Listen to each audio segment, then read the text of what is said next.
नमस्कार बच्चों। आज हम पाठ 2 लाख की चूड़ियों का अध्ययन करेंगे। इस पाठ को हम 3 भाग में पूरा करेंगे। पहले भाग में पृष्ठ संख्या 5, 6, दूसरे भाग में पृष्ठ संख्या 7 और 8 और तीसरे भाग में पृष्ठ संख्या 9 और 10 को देखेंगे। तो चलिए पाठ प्रारंभ करते हैं। लाख की चूड़ियाँ। इस पाठ को लिखने वाले लेखक का नाम है कामतानाथ।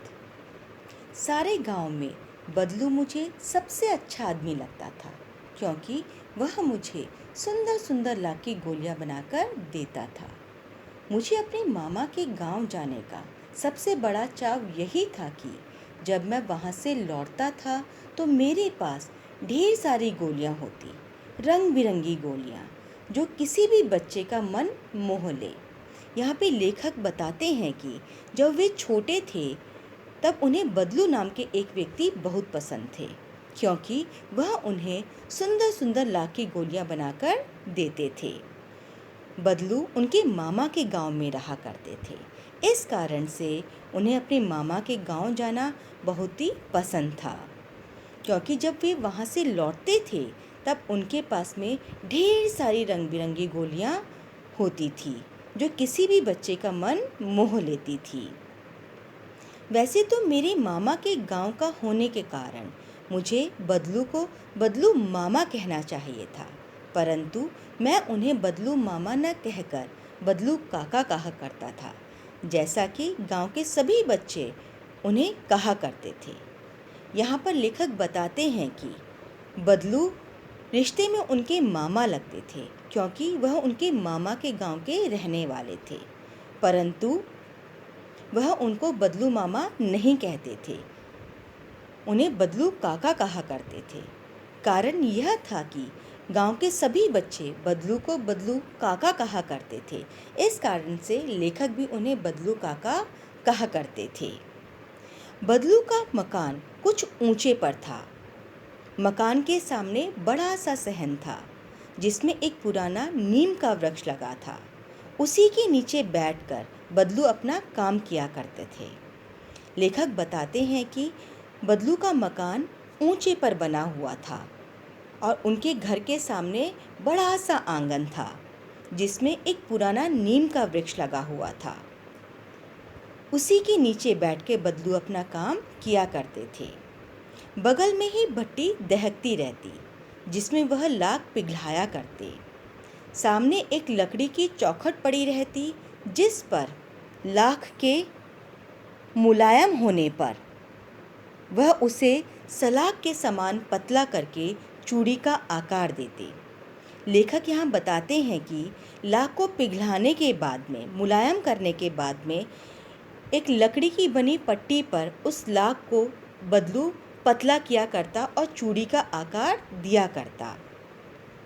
पास में 4-6 विभिन्न प्रकार की बेलनुमा मुंगेरियाँ रखी थी, जो आगे से कुछ पतली और पीछे से मोटी होती। लाख की चूड़ियों का आकार देने पर वे उन्हें मुंगेरियों पर चढ़ाकर गोल और चिकना बनाता और तब एक एक कर पूरे हाथ की चूड़ियाँ बना चुकने के पश्चात वह उन पर रंग करता। लेखक बताते हैं कि चूड़ियाँ बनाने के बाद में वह बेलनुमा मुंगेरी पर उस चूड़ी को पतला या मोटा करते, साथ ही साथ आकार में भी परिवर्तन करते। बदलू यह कार्य सदा से ही एक मछी पे बैठकर किया करते थे, जो बहुत ही पुरानी थी। बगल में ही उनका हुक्का रखा रहता था, जिसे वह बीच बीच में पीता रहता। गांव में दोपहर के समय अधिकतर बदलू के पास ही बीतता। लेखक बताते हैं कि बदलू एक पुराने से मछी पे बैठ के ही कार्य किया करते थे। साथ ही जहां वो कार्य किया करते थे उसके बिल्कुल बगल में ही एक हुक्का होता था, जिसे वह समय समय पर या बीच बीच में पिया करते थे। गांव में लेखक का दोपहर का समय अधिकतर बदलू के पास ही बीतता था। वह मुझे लला कहा करता और मेरे पहुँचते ही मेरे लिए तुरंत एक मछिया मंगा देते। मैं घंटों बैठे बैठे उसे इस प्रकार चूड़ियाँ बनाता देखता रहता। लगभग रोज ही वह 4-6 जोड़े चूड़ियाँ बनाता।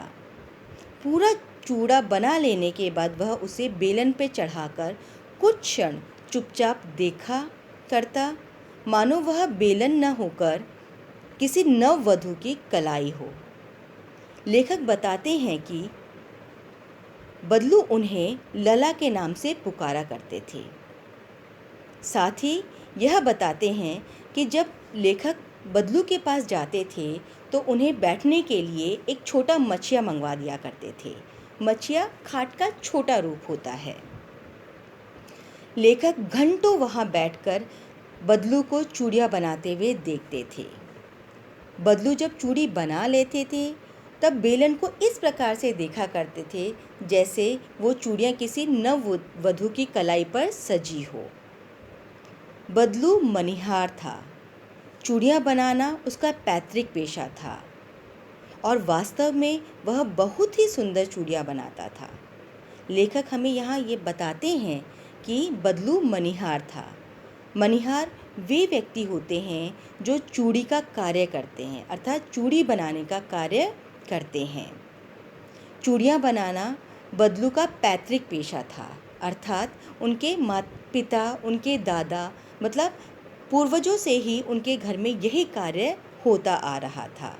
और साथ ही यह भी बताते हैं कि बहुत ही सुंदर चूड़ियाँ बदलू बनाया करते थे।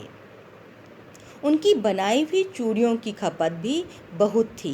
खपत अर्थात बहुत ज़्यादा प्रयोग में आना। उस गांव में सभी स्त्रियां उनकी बनाई हुई चूड़ियाँ पहनती थी। आसपास के गांव के लोग भी उनसे चूड़ियाँ ले जाते थे, परंतु वह कभी भी चूड़ियों को पैसे से बेचता न था।